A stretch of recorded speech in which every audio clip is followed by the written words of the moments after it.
어머니, 이게 뭐예요? 어머니, 안 돼요. 그건 우리 돈이에요. 우리 돈, 언제부터 내 돈이 너희 돈이었니? 어머니, 우리 가족 아니에요. 가족. 안녕하세요. 서울에 살고 있는 72세 박순자입니다. 지금부터 제 이야기를 들려드리려고 합니다. 구독과 좋아요 꼭 부탁드립니다. 여러분의 작은 관심 하나하나가 저에게는 이 세상을 살아갈 힘이 된답니다. 감사합니다. 7일간의 효도 여행이 끝나고 집으로 돌아오는 택시 안에서 나는 설렜습니다. 아들 민수가 처음으로 제안한 여행이었거든요. 며느리 지영이도 친절했고요. 아, 어머니. 피곤하시죠? 집 가서 푹 쉬세요. 지영이 제 어깨를 다독였어요. 그 손길이 그렇게 따뜻할 수가 없었죠. 고마워, 지영아. 너희들 덕분에 정말 좋은 시간 보냈어. 당연하죠. 저희가 어머니한테 얼마나 신세졌는데요. 택시가 골목 안으로 들어섰습니다. 그런데 뭔가 이상했어요. 저기, 우리 집 대문에 뭐가 붙어 있네? 지영이 창밖을 보더니 휴대폰을 꺼냈어요. 민수에게 문자를 보내는 것 같았죠. 택시에서 내렸습니다. 다리가 후들거렸어요. 대문에 빨간 딱지가 붙어 있었거든요. 경매 완료. 이게 뭐야? 손이 떨렸습니다. 자물쇠가 바뀌어 있었어요. 열쇠가 안 맞았죠. 지영아, 이게 무슨 일이니? 뒤를 돌아봤는데 지영이 웃고 있었어요. 아주 차갑게요. 어머니 축하드려요. 이제 집 걱정 안 하셔도 돼요. 뭐라고? 저희가 다 처리했어요. 어머니 명의로 대출받아서 투자했는데 좀 안 됐거든요. 그래서 집이 경매로 나갔죠. 너희가 뭘 했다고? 지영이 가방에서 거울을 꺼내 립스틱을 고쳤어요. 아, 그리고 짐은 쓰레기장에 버렸어요. 낡은 것들이라 누가 가져가겠어요? 어머니 옷이랑 이불이랑. 아, 시아버님 영정 사진도요. 가슴이 무너졌습니다. 영정 사진도 버렸다고? 네. 무거워서요. 효도 여행 가는 동안 다 정리했어요. 깔끔하죠? 지영이 환하게 웃었어요. 립스틱이 새빨겠죠. 너희들이 계획한 거였구나. 여행도 당연하죠. 어머니 집에 안 계실 때 처리해야 편하잖아요. 민수 오빠 아이디어였어요. 머리 좋죠? 우리 남편? 다리에 힘이 풀렸습니다. 쓰레기장으로 비틀거리며 걸어갔어요. 정말로 제 짐들이 거기 있었습니다. 남편 영정 사진이 깨진 채 쓰레기 더미 위에 놓여 있었어요. 혼수 이불은 찢어져 있었고요. 여보, 무릎을 꿇고 영정 사진을 안았습니다. 유리 파편에 손이 베었지만 아프지 않았어요. 뒤에서 지영의 목소리가 들렸습니다. 아, 그리고 어머니. 연락하지 마세요. 번호 차단할 거예요. 이제 어머니 혼자 사셔야죠. 72살이면 복지 혜택도 받을 수 있을 거예요. 지영아, 택시 타러 가요. 오늘 백화점 세일하거든요. 어머니 카드로 좀 썼는데 괜찮죠? 어차피 한도 다 찼지만요. 웃음소리가 점점 멀어졌습니다. 저는 쓰레기장 바닥에 주저앉았어요. 손에는 깨진 남편 영정 사진, 발밑에는 찢어진 우리 추억들. 지나가던 사람이 물었어요. 할머니, 괜찮으세요? 대답할 수가 없었습니다. 해가 저물었습니다. 갈 곳이 없었어요. 쓰레기 봉지를 뒤지기 시작했습니다. 옷가지를 찾고 남편 유품을 찾았죠. 그때 봉투 하나가 손에 잡혔어요. 서류 봉투였습니다. 안에 땅 문서가 들어 있었어요. 여보, 이게 뭐예요? 남편이 돌아가시기 전에 했던 말이 떠올랐어요. 순자야, 내가 뭔가 남겨놨어. 힘들 때 도움이 될 거야. 그때는 무슨 말인지 몰랐는데 땅 문서를 꼭 쥐었습니다. 이게 마지막이구나. 근처 찜질방으로 갔어요. 주머니를 뒤져보니 10,000원짜리 2장이 전부였습니다. 5,000원을 내고 들어갔어요.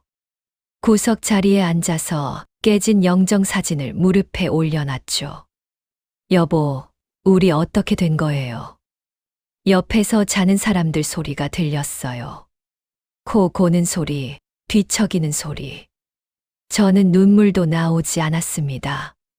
그냥 멍하니 앉아 있었어요. 휴대폰을 꺼냈습니다. 민수에게 전화를 걸었죠. 연결이 안 됐어요. 차단당한 거였습니다. 문자를 보냈어요. 민수야, 엄마야. 왜 이러니? 발신 실패. 지영에게도 보냈죠. 지영아, 제발 전화 좀 받아라. 역시 발신 실패. 휴대폰 화면을 보다가 깨달았어요. 아, 나 정말 버려진 거구나. 72년 인생에서 이런 기분은 처음이었습니다. 배신이라는 단어로도 부족했어요. 이건 살인이었죠. 사람을 죽이지 않고 죽이는 방법. 찜질방 화장실 거울을 봤습니다. 거기 낯선 할머니가 서 있었어요. 머리는 헝클어졌고, 눈은 충혈됐고, 입술은 바짝 말라 있었죠.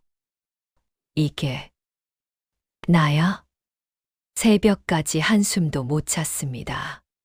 천장을 보며 생각했어요. 지영이 웃던 얼굴, 그 차가운 눈빛, 립스틱 바르던 모습, 효도 여행 동안 얼마나 연기를 잘했는지. 온천에서 제 등을 밀어주면서 식당에서 제 앞에 반찬을 놓아주면서 다 계획이었구나. 분노가 치밀었습니다. 아니, 분노보다 더한 감정이었어요. 새벽 5시에 찜질방을 나왔습니다. 아직 어두웠어요. 거리에는 아무도 없었죠. 손에 땅 문서를 꼭 쥐고 걸었습니다. 여보, 이게 마지막이죠. 당신이 남긴 마지막 희망. 하늘의 별이 총총했습니다. 그날 나는 다짐했어요. 이렇게는 안 죽는다. 악착같이 살아서 저 인간들이 무엇을 잃었는지 보여주겠다고. 아침이 밝았습니다.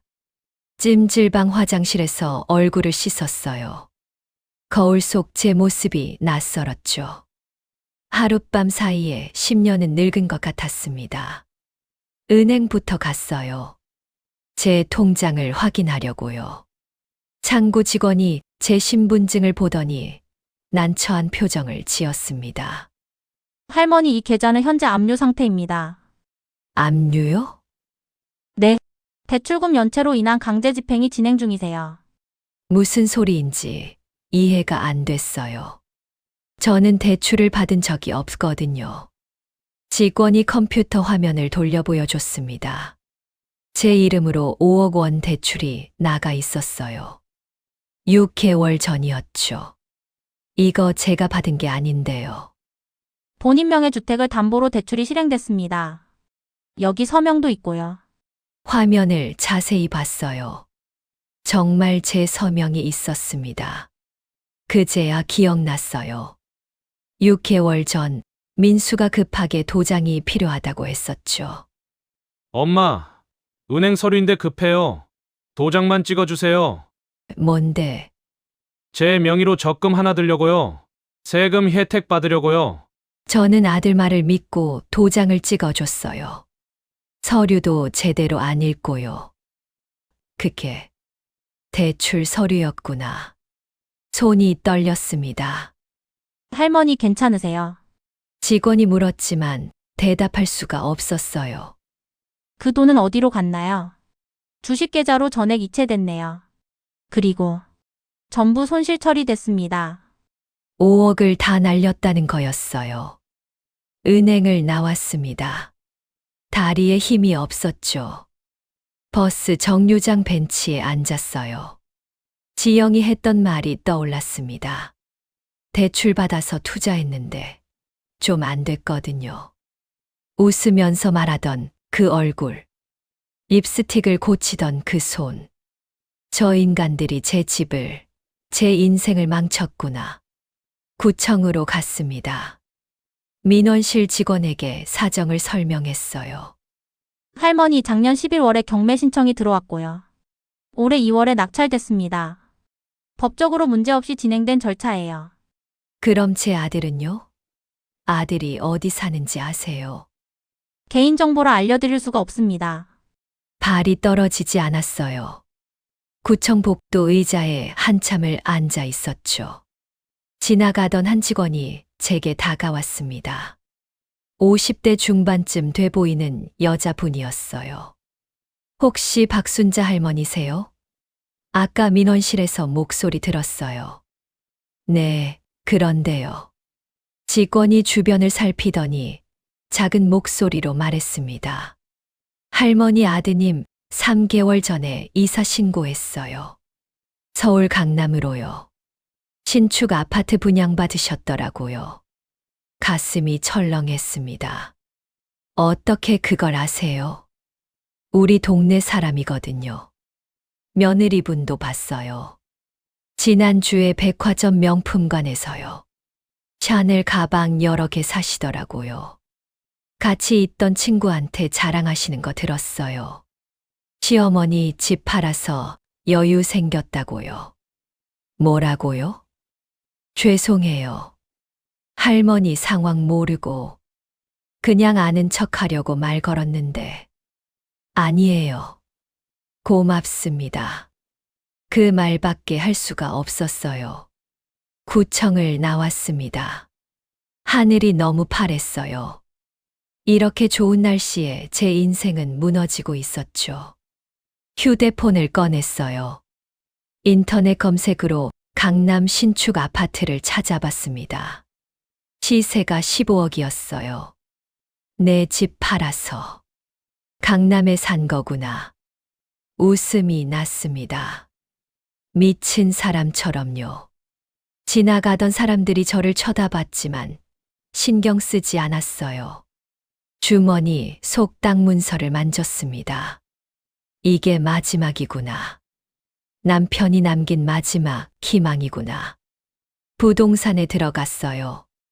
젊은 남자 직원이 땅 문서를 보더니 고개를 가로저었습니다. 할머니, 이거 폐공장 터예요. 지금은 아무 쓸모없는 땅이죠. 팔려고 해도 안 팔릴 거예요. 5천만 원 받으면 대박이에요. 그래도 가보고 싶은데요. 직원이 한숨을 쉬었어요.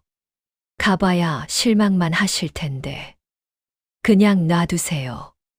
하지만 저는 고집을 부렸습니다. 직원이 마지못해 약도를 그려줬죠. 버스를 2번 갈아타고 그곳에 도착했습니다. 정말 폐공장 터였어요. 쓰레기가 여기저기 널려 있었고 잡초가 사람 키만큼 자라 있었죠. 이게 우리 땅이야? 허탈했습니다. 구석에 낡은 컨테이너 하나가 있었어요. 문을 열어봤습니다. 먼지투성이었지만 비는 피할 수 있을 것 같았어요. 쓰레기장에서 건진 남편 영정 사진을 컨테이너 안에 모셨습니다. 깨진 유리를 조심스럽게 털어내고요. 여보, 당신이 이런 걸 남겼구나. 찢어진 이불을 펴고 앉았어요. 휴대폰으로 다시 한번 민수에게 전화를 걸어봤습니다. 여전히 차단이었죠. 대신 메시지를 남겼어요. 민수야, 엄마가 죽어도 너희는 모르겠지. 근데 괜찮아. 엄마는 안 죽어. 꼭 살아남을 거야. 발신 실패. 그래도 쓰고 싶었어요. 해가 졌습니다. 컨테이너 안이 깜깜해졌어요. 배가 고팠지만 참았습니다. 주머니에 5,000원밖에 없었거든요. 어둠 속에서 지영의 얼굴이 떠올랐습니다. 백화점에서 샤넬 가방 여러 개를 사는 모습. 친구한테 자랑하는 모습. 시어머니 집 팔아서 여유 생겼다고요. 그 말이 귓가에 맴돌았어요. 손이 주먹으로 쥐어졌습니다. 쥐 한 마리가 구석을 지나갔습니다. 예전 같았으면 비명을 질렀을 텐데, 이제는 무섭지도 않았어요. 사람이 더 무서웠거든요. 밖에서 바람 소리가 들렸어요. 컨테이너가 삐걱거렸죠. 여보, 내가 어떻게 된 건지 보고 있어요? 남편 사진에 대고 속삭였습니다. 72년을 착하게 살았어요. 남편 뒷바라지하고 아들 키우고 며느리한테 잘해주려고 애썼어요. 그런데 결말이 이거예요. 눈물이 났습니다. 처음으로 펑펑 울었죠. 아무도 없으니까 마음껏 울 수 있었어요. 한참을 울고 나니 조금 후련했습니다. 눈물을 닦고 일어났어요. 창밖으로 별이 보였습니다. 이렇게는 안 죽는다. 스스로에게 다짐했습니다. 악착같이 살아야겠다고요. 그래야 저 인간들 얼굴에 침을 뱉을 수 있을 것 같았어요. 내일부터 뭐라도 해야겠다. 폐지라도 주워야겠다. 컨테이너 바닥에 누웠습니다. 딱딱하고 차가봤어요. 하지만 잠이 들었습니다. 울어서 기진맥진했거든요. 꿈속에서 지영이 나타났어요. 웃으면서 립스틱을 바르고 있었죠. 시어머니, 여기서 편히 쉬세요. 저희는 강남에서 잘 살게요. 꿈에서 깼습니다. 온몸이 땀으로 젖어 있었어요. 새벽이었습니다. 밖으로 나갔어요. 공기가 차갑고 깨끗했죠. 저 멀리 동이 트고 있었습니다. 좋아. 시작이다. 새벽에 잠이 깼습니다. 몸이 너무 뻐근했어요. 컨테이너 바닥이 딱딱해서 허리가 끊어질 것 같았죠. 밖으로 나왔습니다. 아침 공기가 차가웠어요. 입에서 하얀 김이 나왔죠. 주변을 둘러봤습니다. 낮에 봤을 때보다 더 황량했어요. 도대체 이 땅으로 뭘 할 수 있을까요? 배가 고팠습니다. 어제부터 아무것도 못 먹었거든요. 길을 따라 걷다가 편의점을 발견했어요. 삼각김밥 하나를 샀습니다. 1,500원이었죠. 편의점 앞 벤치에 앉아서 천천히 먹었습니다. 이게 마지막 식사가 될 수도 있겠다는 생각이 들었어요. 그때 옆으로 할머니 한 분이 지나갔습니다. 등에 커다란 폐지 묶음을 지고 계셨어요. 저기요, 할머니. 그분이 멈춰 섰어요. 그거 어디서 주우세요? 저기 상가 뒤에 가면 많아요. 근데 왜요? 저도 좀 주우려고요. 할머니가 저를 위아래로 훑어봤습니다. 처음이세요? 네. 따라오세요. 알려드릴게요. 그렇게 저는 폐지 줍는 법을 배웠습니다. 어떤 종이가 돈이 되는지, 어디서 주어야 하는지, 고물상에서 어떻게 값을 받아내는지요. 김 할머니라고 하셨어요. 저보다 5살 많으셨죠. 첫날 3시간을 주어서 고물상에 갔어요. 5,000원을 받았죠. 손에 쥔 5,000원짜리 한 장. 72년 인생에서 이렇게 돈이 소중한 적이 없었습니다. 그날부터 매일 폐지를 주웠어요. 새벽 5시에 일어나서 저녁 6시까지요. 일주일이 지났습니다. 어느 날 저녁이었어요.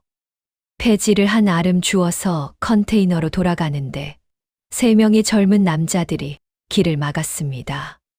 할멈, 여기 누구 땅인지 알아? 25살쯤 돼 보이는 남자가 담배를 피우며 말했어요. 팔에 문신이 가득했죠. 제 땅인데요. 거짓말하지 마. 여기 우리 형님 땅이야. 아니에요. 땅 문서 있어요. 남자가 코웃음을 쳤습니다. 땅 문서, 그딴 게 무슨 소용이야. 여기 10년 동안 우리가 관리했어. 관리비 내야지. 관리비요? 한 달에 10만 원. 지금까지 밀린 거 120만 원. 당장 내. 그런 돈 없어요. 없어. 남자가 제가 모아놓은 폐지를 발로 걷어찼어요. 폐지가 바람에 날렸죠. 그럼 이거라도 가져가야겠네. 안 돼요. 그거 팔아서 밥 사 먹어야 해요. 손을 뻗었지만 다른 남자가 제 팔을 밀쳤습니다. 중심을 잃고 넘어졌어요. 바닥에 손을 짚는데 날카로운 돌에 손바닥이 찢어졌죠. 악! 피가 났습니다. 아, 할멈이 넘어졌네. 조심하지. 남자들이 웃으며 제 폐지를 가져갔어요. 일주일 동안 모은 거였는데 바닥에 주저앉아 손바닥을 봤습니다. 피가 뚝뚝 떨어졌어요. 일어서려고 했는데 다리에도 힘이 없었어요. 넘어질 때 무릎을 심하게 부딪혔거든요. 한참을 그렇게 앉아 있었습니다. 저기 할머니, 김 할머니가 달려왔어요. 어머, 이게 무슨 일이에요? 건달들한테 폐지 다 빼앗겼어요. 김 할머니가 저를 부축해서 일으켰습니다. 손 좀 봅시다. 어머, 피가 많이 났네. 약국으로 데려가 주셨어요. 소독약과 붕대를 샀죠. 3,000원이었습니다. 제가 낼게요. 아니에요. 제가. 됐어요. 그냥 받으세요. 김 할머니가 제 손을 정성스럽게 감싸주셨어요. 그 인간들 조심하세요. 이 동네에서 악명 높아요. 저도 한 번 당했었어요. 신고는 안 하세요? 해봤자 소용없어요. 증거도 없고 경찰 와도 도망가고 그냥 피하는 게 상책이에요. 컨테이너로 돌아왔습니다. 손이 너무 아팠어요. 붕대 사이로 피가 배어 나왔죠. 그날 밤 폐지를 못 주웠으니 돈이 없었습니다. 저녁도 못 먹었어요. 배가 고팠지만 참았습니다. 손바닥을 보니 눈물이 났어요. 72살의 건달한테 맞다니. 민수와 지영 얼굴이 떠올랐습니다. 강남 아파트에서 편하게 자고 있겠죠. 따뜻한 침대에서요. 저는 여기서 손바닥에서 피를 흘리며 굶고 있는데 분노가 치밀었습니다. 다음 날 새벽 손은 여전히 아팠지만 폐지를 주우러 나갔어요. 김 할머니가 말렸습니다. 손 다 나을 때까지 쉬세요. 안 돼요. 안 주우면 굶어요. 그래도 괜찮아요. 붕대를 칭칭 감고 장갑을 꼈습니다. 손을 움직일 때마다 찌릿했지만 참았어요. 폐지를 주었습니다. 1장, 2장. 오전 내내 주워서 큰 봉지 하나를 채웠어요. 고물상에 갔습니다. 할머니, 오늘은 좀 적네요. 4,000원이에요. 4,000원을 받아들었습니다. 손이 떨렸어요. 편의점에서 컵라면 하나를 샀습니다. 1,200원이었죠. 뜨거운 물을 부어서 먹었어요. 눈물이 났습니다. 이게 내 인생이구나. 하지만 포기할 수 없었어요. 그날 저녁 컨테이너로 돌아가는데 또 그 남자들이 나타났습니다. 할멈, 아직도 여기 있네? 가장 덩치 큰 남자가 다가왔어요. 관리비 냈어? 돈 없어요. 제발 그냥 가세요. 제발. 우리한테 제발이라고? 남자가 제 어깨를 밀쳤습니다. 또 넘어질 뻔했죠. 다음 주까지 10만 원 가져와. 안 그러면 이 컨테이너 불 지를 거야. 남자들이 웃으며 갔습니다. 저는 그 자리에 멈춰 섰어요. 10만 원. 어디서 구하지? 하루에 8천 원 정도 벌면 보름은 걸렸습니다. 그날 밤 잠을 못 잤어요. 손은 아프고 배는 고프고 불안했죠. 창밖으로 별이 보였습니다. 여보, 나 어떻게 해야 해요? 남편 사진에 대고 물었지만 대답은 없었어요. 새벽녘에 비가 내리기 시작했습니다. 컨테이너 지붕 틈으로 빗물이 샜어요. 양동이를 받쳐놨지만 계속 새는 곳이 생겼죠. 물방울이 제 이마에 떨어졌습니다. 차가웠어요. 이렇게는 안 살아. 일어나 앉았습니다. 악착같이 살아야 해. 저 인간들한테 복수하려면. 손을 꽉 쥐었어요. 아팠지만 참았습니다. 비는 새벽 내내 내렸습니다. 저는 잠들지 않았어요. 그저 창밖을 보며 다짐했죠. 꼭 살아남겠다고. 한 달이 지났습니다. 손 상처는 아물었지만 흉터가 남았어요. 건달들은 다행히 10만 원을 받으러 다시 오지 않았습니다. 김 할머니 말로는 다른 동네로 갔다고 하더라고요. 그래도 저는 매일 조마조마했어요. 언제 또 나타날지 모르니까요. 폐지를 주우며 하루하루를 버텼습니다. 새벽 5시에 일어나서 저녁 6시까지요.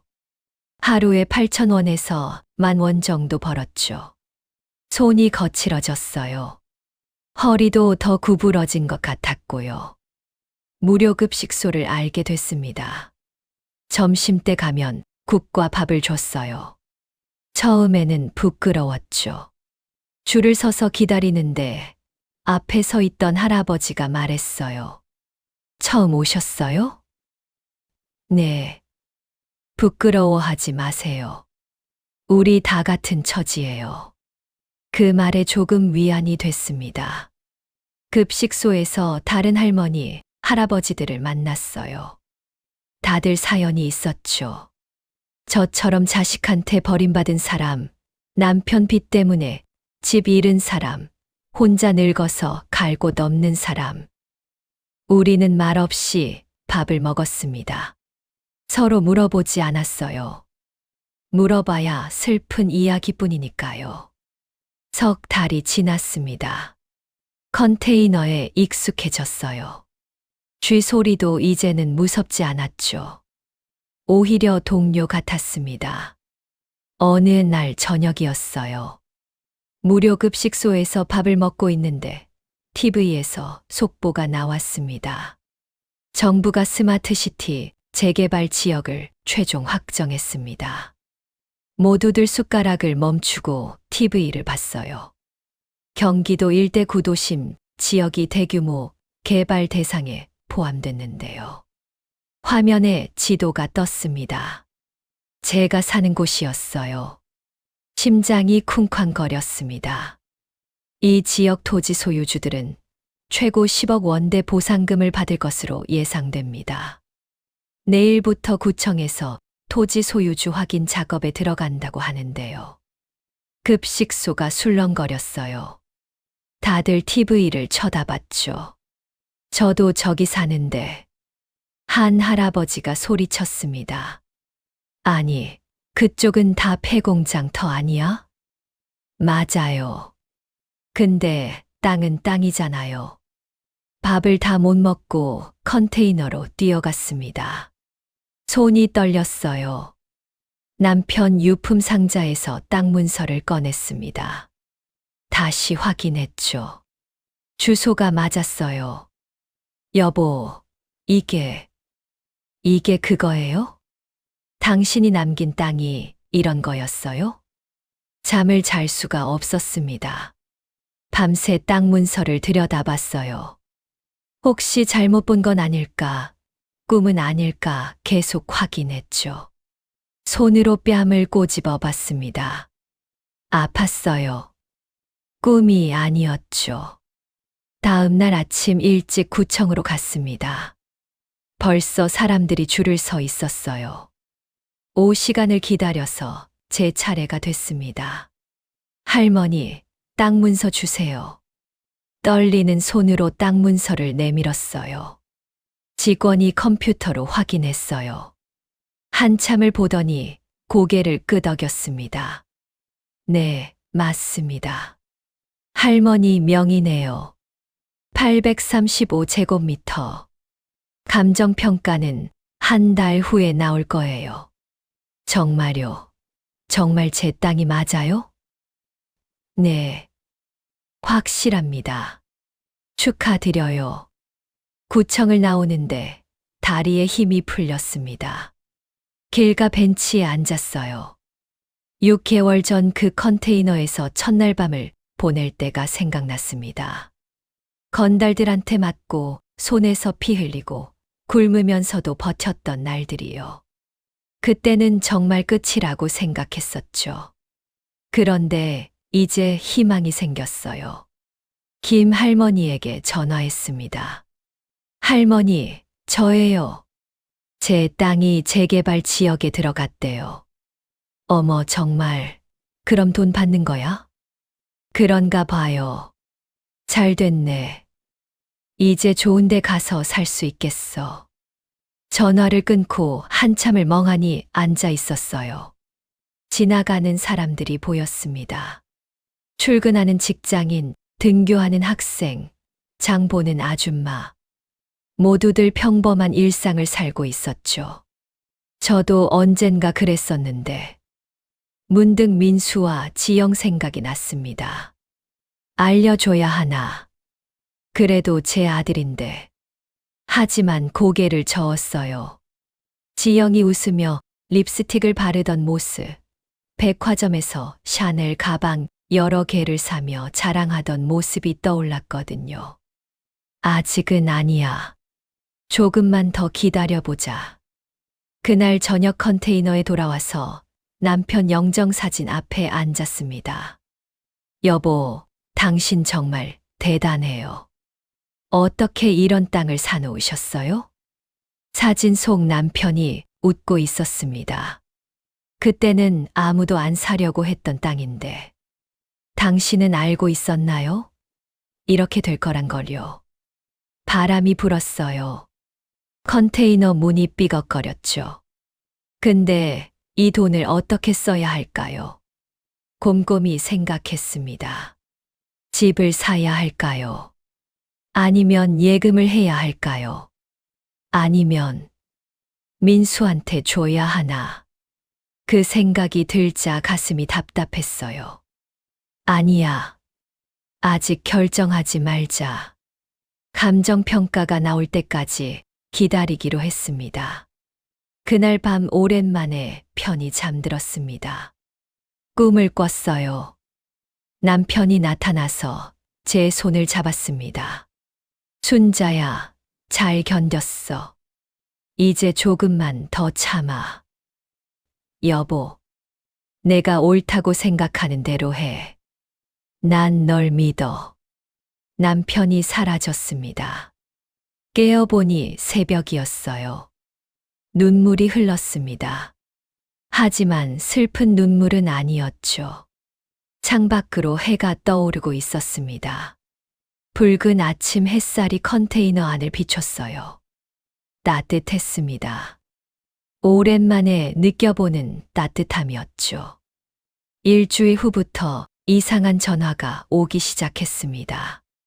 할머니, 박순자 할머니시죠? 땅 파실 생각 없으세요? 누구세요? 저희는 부동산 컨설팅 회사인데요. 할머니 땅 8천만 원에 바로 현금으로 드릴 수 있어요. 아니에요. 안 팔아요. 전화를 끊었죠. 다음 날 또 전화가 왔습니다. 다른 번호였어요. 할머니, 1억 원 드릴게요. 지금 당장 계약하시면 오늘 입금해드립니다. 안 판다니까요. 할머니, 욕심 부리시면 안 돼요. 나중에 개발 무산되면 땅값 폭락합니다. 끊었습니다. 그 다음 날에는 직접 찾아왔어요. 양복 입은 남자 둘이 컨테이너 앞에 섰죠. 할머니, 우리 진지하게 얘기 좀 해요.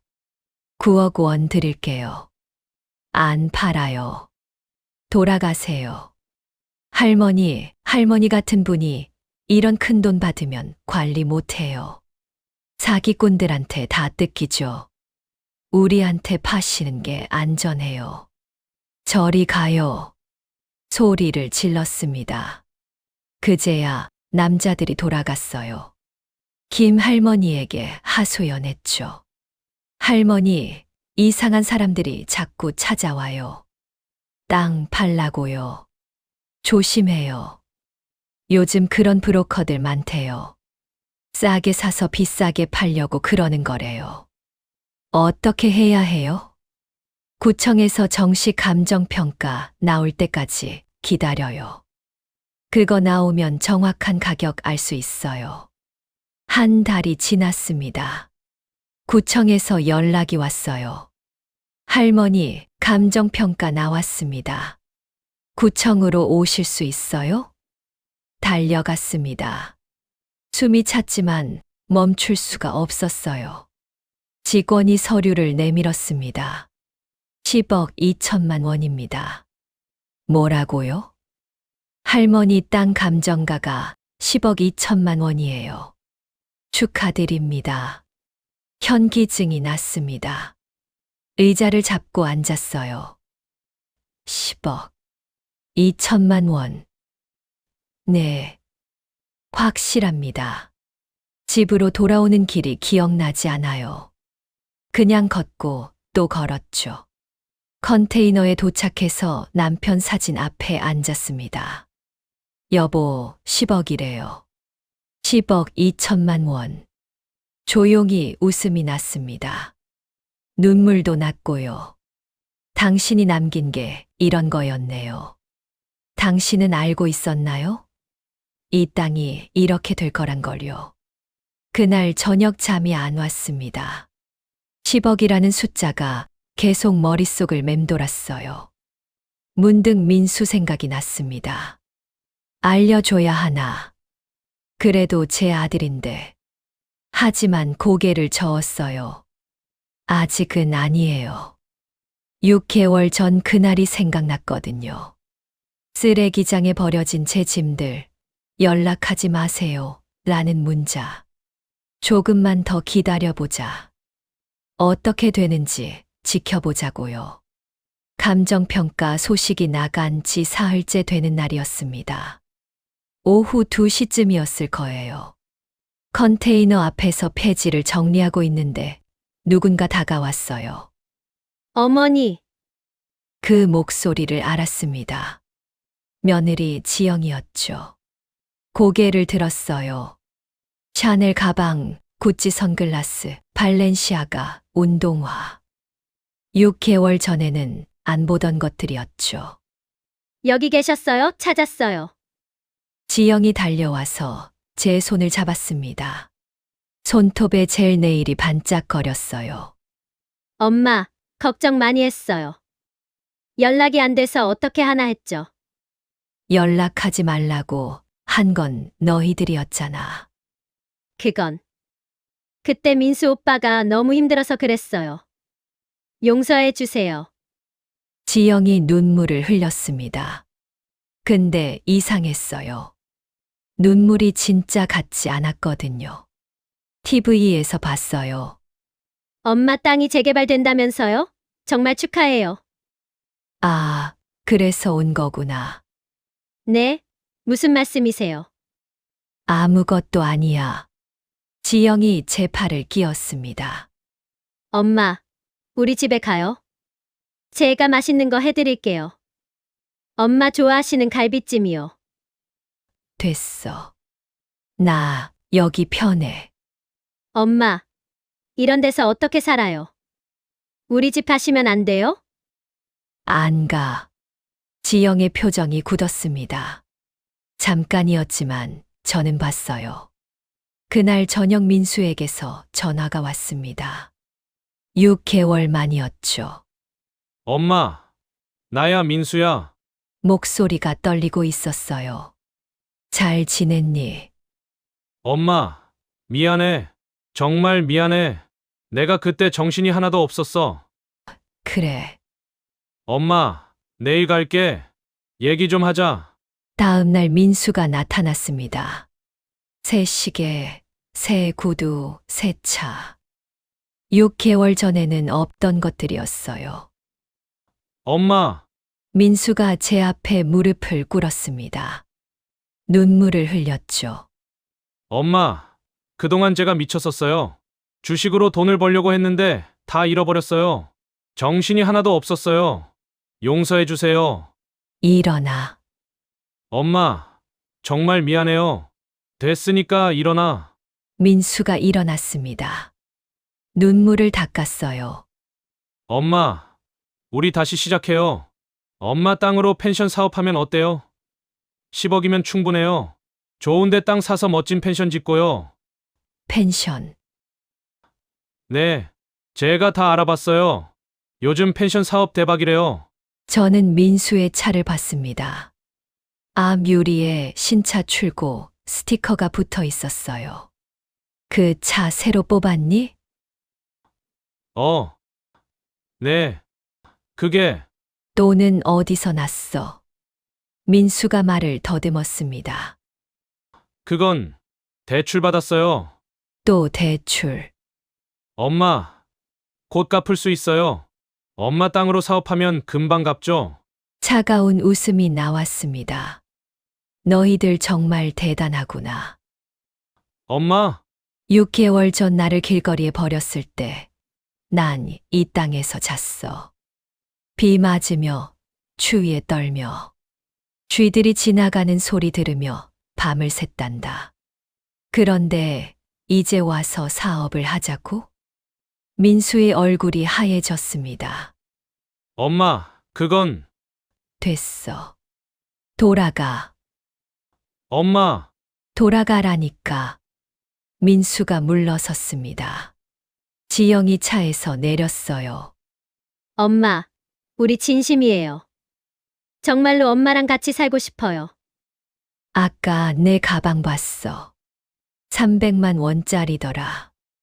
6개월 전 나한테는 1,000원도 아까워하던 내가 말이야. 지영의 얼굴이 빨개졌습니다. 가봐. 다시는 오지 마.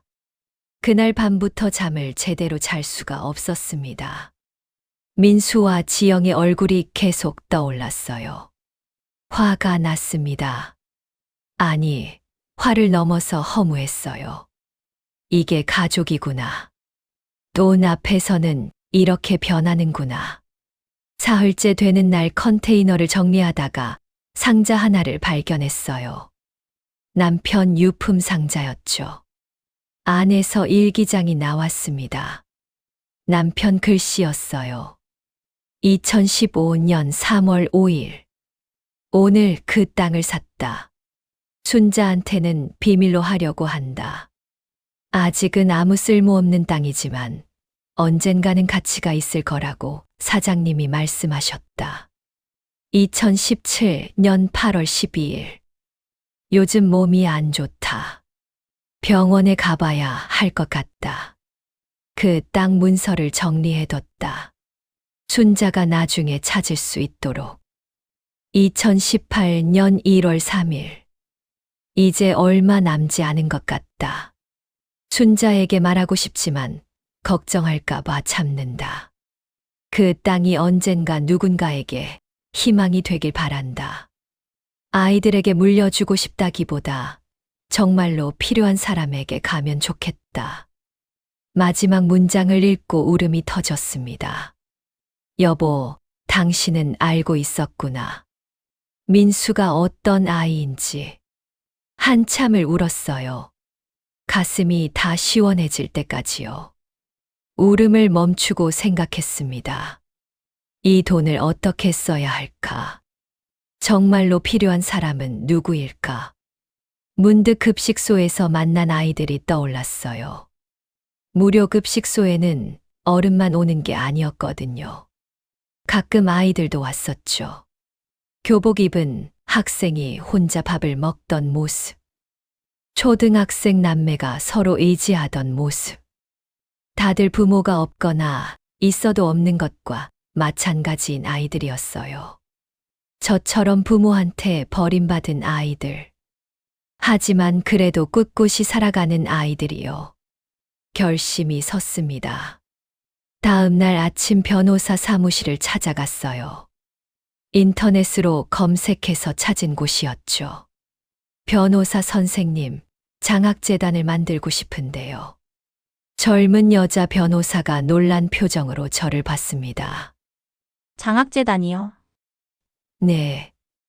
부모한테 버림받았거나 어려운 환경에 있는 아이들을 돕는 재단이요. 예산 규모가 어떻게 되시나요? 10억 원 정도요. 변호사가 잠시 말을 잃었습니다. 할머니 농담 아니시죠? 진심이에요. 서류를 보여드릴 수 있을까요? 땅 문서와 감정평가서를 보여줬어요. 변호사가 자세히 확인했죠. 정말이시네요. 와, 존경스럽습니다. 그날부터 일주일 동안 변호사와 재단 설립 준비를 했습니다. 서류도 작성하고 계획서도 만들었어요. 김 할머니한테 말했죠. 할머니, 나 장학재단 만들기로 했어요. 뭐, 돈을 다 기부한다고. 네. 미쳤어. 그 돈으로 편하게 살 수 있는데. 괜찮아요. 이게 맞는 것 같아요. 김 할머니가 한참 저를 보더니 한숨을 쉬었어요. 당신 남편 복 타고났네.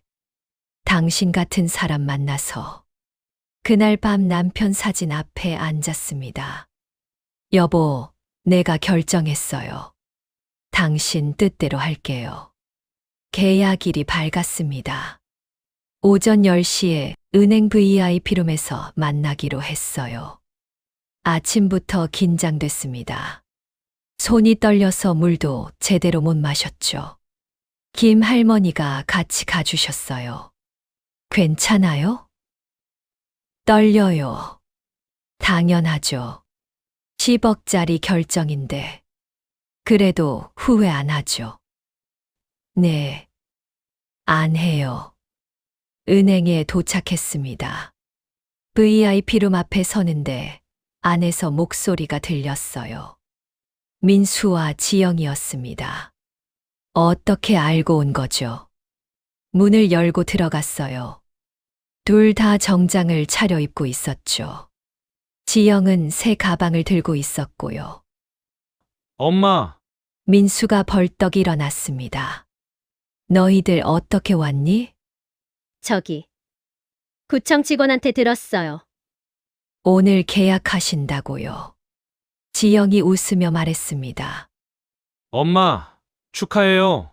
드디어 계약하시네요. 변호사와 은행 직원이 들어왔어요. 서류 뭉치를 테이블에 놓았죠. 자, 할머니. 최종 확인하시고 도장 찍으시면 됩니다.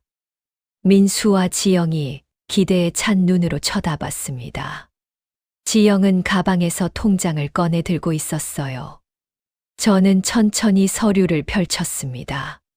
청소년 장학재단 설립 및 기부 계약서. 기부자 박순자. 기부 금액 10억 2천만 원. 엄마, 이게 뭐예요? 지영이 서류를 낚아채듯 잡았어요. 얼굴이 하얘졌죠. 장학재단, 기부. 민수도 서류를 봤습니다. 엄마, 농담이죠? 이게 무슨, 농담 아니야. 도장을 꺼냈습니다. 엄마 안 돼요.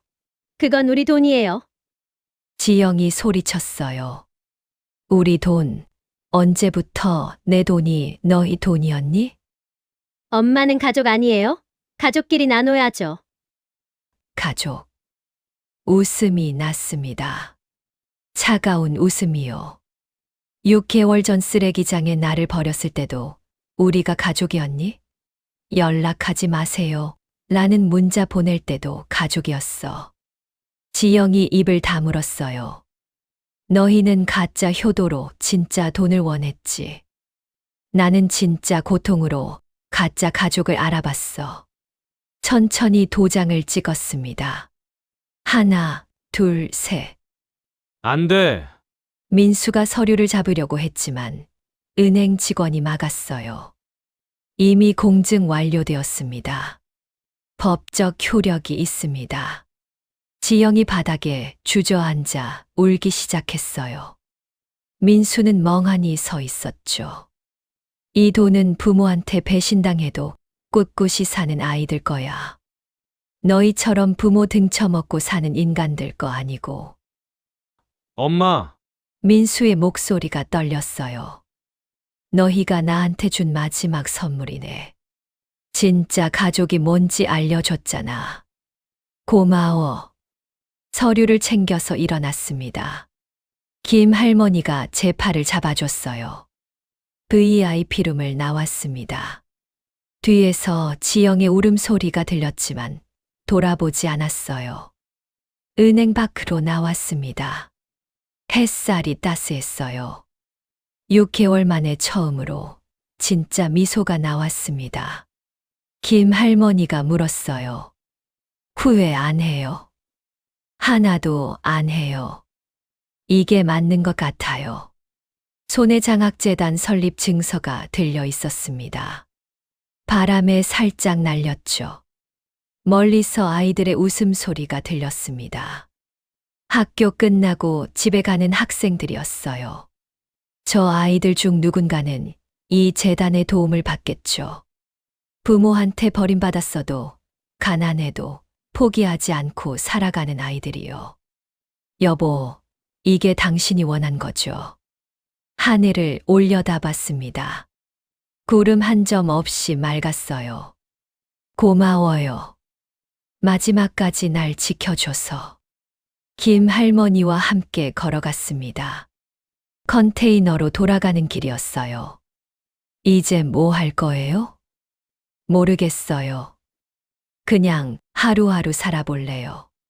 그것도 좋네요. 해가 서쪽으로 기울고 있었습니다. 긴 그림자가 길 위에 드리워졌어요. 돌아보니 은행 앞에 민수와 지영이 서 있었습니다. 멀리서 저를 바라보고 있었죠. 저는 손을 흔들지 않았습니다. 그냥 돌아서서 걸었어요. 이제 정말 끝이구나.